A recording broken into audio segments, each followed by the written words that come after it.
Ladies and gentlemen, boys and girls, cats and kittens, welcome back to KPOD, the podcast. That's right, and people, we're rebranding. I'm a radio guy. I've been a radio guy for about 30 years, and it just feels weird even doing it after all these years and not putting out call letters. So, welcome back to KPOD, the podcast. Anvil. It looks like we are. It looks like the site is live. So I thought let's take a first look. Everybody, I've been with the project for a long time. Not Anvil. I still don't understand the necessity of it. It's I'm gonna be fine. I'm sure it's fine, but it really kind of feels like a solution in search of a problem. Just I don't know. I've kind of leaned that way for a long time. But anyway, let's take a look. Let's see how functional it is. So the website is Anvil.xyz, assuming that this is Anvil. It's got to be, man. I mean, it's got to be. So yeah, Anvil.xyz. It's going to take you here to this landing page. We're going to go ahead and launch the app. I am glad that I am actually glad that it doesn't open up another web page. I hate that. I hate that in Web3 that you click something and it sends you somewhere else. Man, look, Web3 is sketchy. It is sketchy enough without having to bump through like 15 different pages to actually get where you're going. So you know what? Kudos on that one. It does show up, and there we go. So I connected my wallet here. I'll go through it with you again. So we're going to go ahead and connect our MetaMask, and we will approve the connection and let it go and confirm it, and life is good. So it is reading my wallet, so it does. I got about $500 USD. I forgot about it actually. So you know what? Thank you, Anvil. You made me $500 today. I forgot it was in there. I don't use MetaMask a lot, and I don't use it over on the Ethereum network.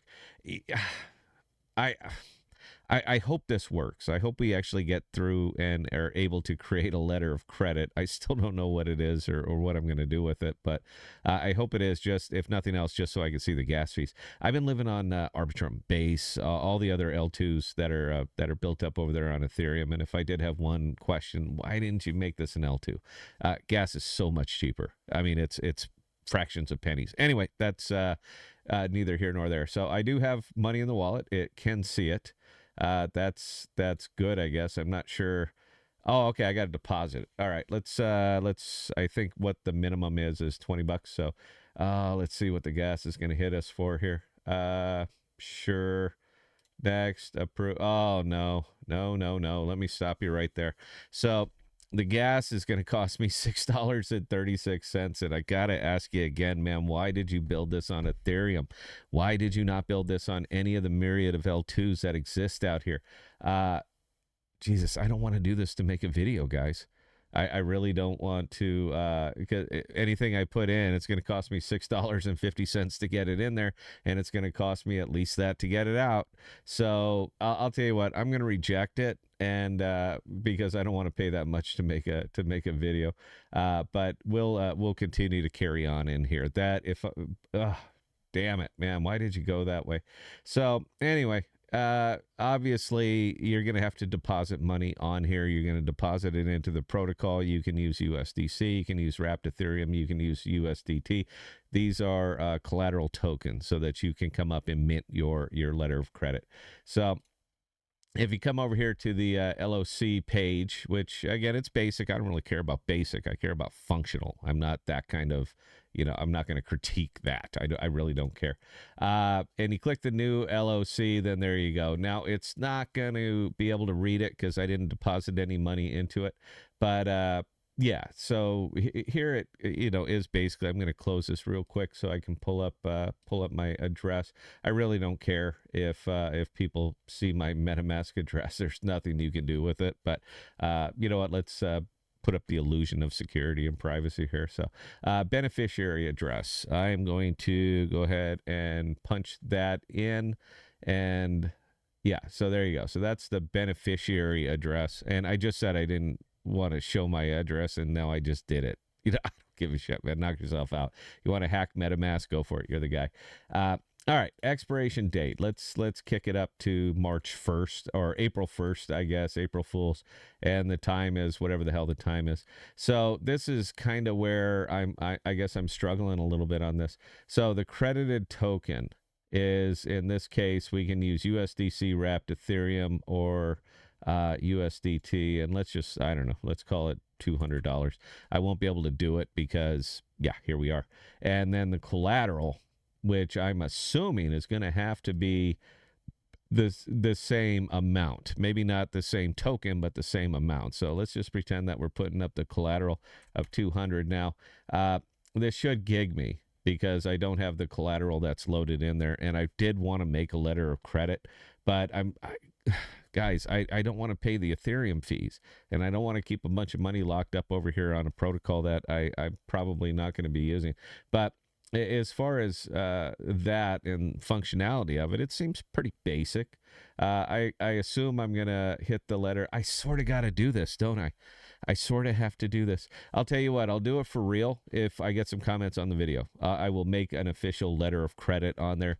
If I'm getting any kind of, if you guys actually will watch the video, I will happily put this up here. Give me, I don't know, 10 comments. Give me 10 comments and I'll pay all the money to make the video and create the letter of credit, because I'm curious. I'm curious how it's going to work out. I understand what they're doing with this. I understand what Anvil is, but I'm still not exactly seeing this as a blowout home run because I'm trying to figure out the why of it. Now, if you were doing something like maybe escrowing, sure, I could understand the LOC. I think it's not a bad idea. But how many people, it's always going to come down to that, man. How many people are going to pile into this to take advantage of the blockchain opportunity that they're presenting out here? So I think that's like anything else in blockchain. That's always going to be the struggle, is getting people to use it. So I understand what it is. When the LOC is created, it's going to be locked onto the blockchain. The time and dates are stamped on there, right there. You set them. So it will be valid until such and such a date. And I'm assuming that when the expiration date hits, whatever that's going to happen there is going to be kicked over to that beneficiary address, which happens to be mine. So again, if you guys look, man, you got to give back a little bit. If you want me, I'll do it. I'm more than happy to do it, and I'll pay all the fees. But I want to see, I want to make sure people, it's not just going to fall on deaf ears. So I don't want to spend the money if I don't have to spend the money, but if you want to see it, we can see it. In fact, I'll one up it. We'll set the expiration date for 2 days from now. I'll make it up. We'll see if it works. I'll set the expiration date for 2 years or 2 days from now.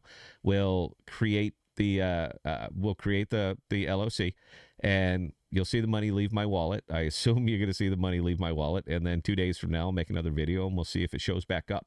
So that would be a complete test of the entire platform. I'm sure they've done this, but I haven't seen any videos made on it yet. So there you go. Anyway, that's it, guys. So it's the platform. It's pretty basic, but I'm not going to bust balls on that. Not everything needs sparkle. You know what I mean? It just doesn't need that kind of, not everything needs fireworks. I think it's very, very basic, and I'm fine with basic as long as it is, straight out and understandable. And dynamic LOC markets. So yeah, these are the tokens that are actually available to use as collateral on there. So I don't know if they're going to be adding AMP as collateral. I know there was a lot of discussion about that. I'm not sure. Then I guess my very last bit is, how does this earn revenue? That would be my very last question, is how does this earn revenue? If they are simply making money on Ethereum and gas fees and all that, man, you are going to need a lot of transactions to make that occur, to turn that into something profitable. So I haven't seen it, but let's that's it. Help me help you.